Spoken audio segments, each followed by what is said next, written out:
So at this point, you might have been playing guitar for a while now, and you might have even been incorporating singing lately into your playing, and you have a few songs that you're comfortable with under your belt.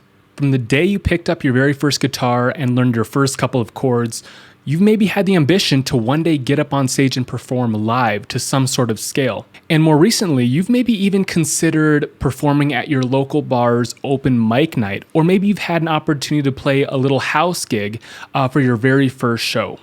But even the thought of strumming a chord in front of complete strangers, or a crowd for that matter, can leave you feeling anxious and really overwhelmed.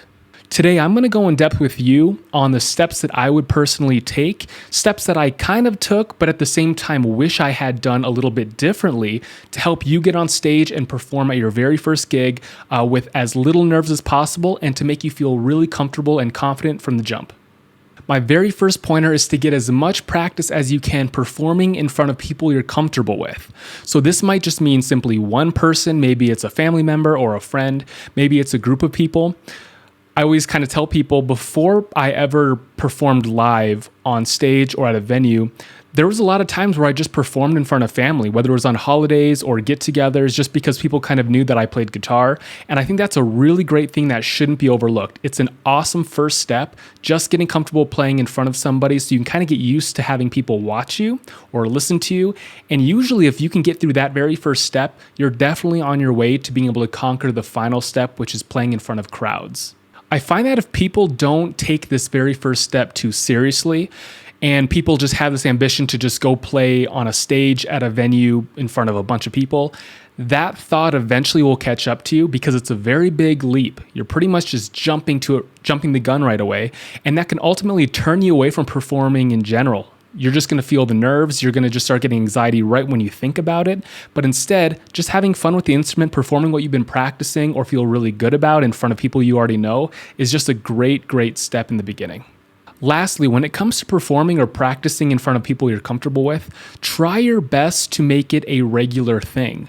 Just like practicing your instrument and getting used to playing, for example, just chords, over time, by practicing, you're going to get better. Same concept. So if you perform something in front of one person and then you go back and you don't do it ever again, you're not going to get anything out of that. So you want to try to keep and make sure that's a regular thing on a regular basis, because just like anything, just like practicing your own instrument, that takes practice as well.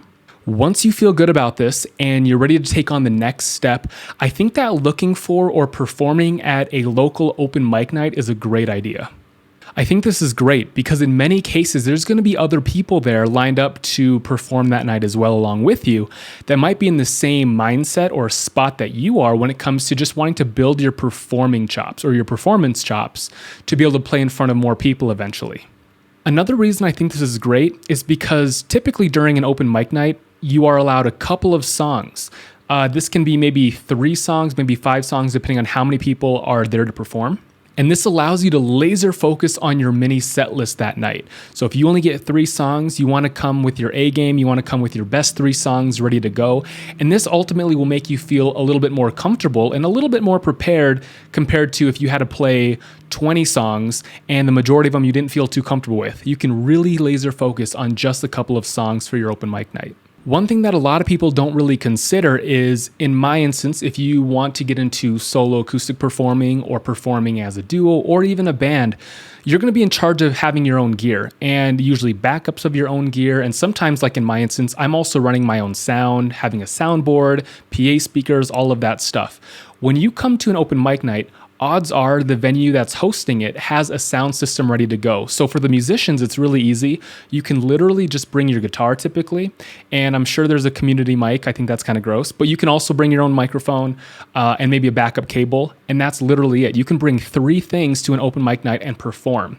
And that's just a great way to get your feet wet, because eventually when you are in a more serious, maybe project, a band, or on your own performing at a show that's completely on you, you're going to have to bring a ton of gear, odds are, and backups of it. So just getting used to just going, making it easy and comfortable, performing, I think that's a great opportunity. So definitely look out for open mic nights and really try to slowly build up your foundation of a couple of songs that are ready to be performed at any time. Also, if you haven't yet subscribed to the channel, subscribing is going to be the best way to support the channel, as well as to be notified with weekly guitar-related content coming out every single week. And if you're interested in things that I do, such as solo acoustic stuff, or gigging advice, or how to make money as a musician, along with a ton of other things, this is definitely the channel for you, since I'll be giving a ton of advice in the near future every single week. I really think that when it comes to aspiring musicians that want to perform their craft, just like in my instance when I very first started performing live, is going to be all about mindset. And what I mean by that is there's a lot of things that you're going to learn along the way, but there's a lot of pointers that I can give you right before you even touch the stage or perform live for the first time. And one of those things that I learned at my first show, because no one really told me this, but I realized right after during the very first song, is that when you're performing at a venue, odds are eyes are not going to be on you as much as you think they will be. What I mean by that is people are typically there to eat and drink and converse with family and friends, and you're really just background music. There's going to be some times where people are going to enjoy what you're doing and they're going to like the music, so they'll watch you a little bit, but odds are not all eyes are going to be on you as much as you had thought. Another thing to think about and consider before you even get on stage is if you make a mistake, just keep going. And this is great advice because odds are, again, people are not fully watching you. Maybe they're not even fully listening to you in a lot of instances. If you make a mistake, odds are you're the only one that's really going to notice, especially if you're really comfortable with the song that you're performing. You can really get back on track fast and really cover it up. So don't be too nervous if you make a mistake, because odds are if you're performed and ready to perform a song that you've been playing for a long time, you can really get back on track if you make a mistake. What I can tell you is that if your goal one day is to get up on stage and perform your craft live, the key to success is just simply making small moves day in and day out, staying patient, and really just practicing your instrument, but not being afraid to take that leap of faith when that chance comes. All of these tips today are definitely going to be useful to you, but nothing trumps experience. And what I always tell people is, from show number 1 in my instance to probably like show number 20, it took me that many shows to really feel comfortable. And not to say that I don't still feel nervous before a show, because sometimes I do, but it took me quite a while to feel comfortable. So if you play a couple of open mic nights and you're still nervous or you still don't feel too comfortable, that's okay. That's normal. Just keep preparing, just keep practicing, and just trying to get better with some sort of aspect of your show every single time you perform is going to be very important. All right, I hope that this video was helpful and beneficial to you, and that you can take some of these tips and really utilize it if you've never performed live but you're really wanting to. I think this is a great time to apply it to your everyday practice and mentality like we talked about. Again, if you guys do want to support the channel today, subscribing is going to be the best way to do so, since I'll be coming out with guitar-related content on everything guitar-related every single week moving forward.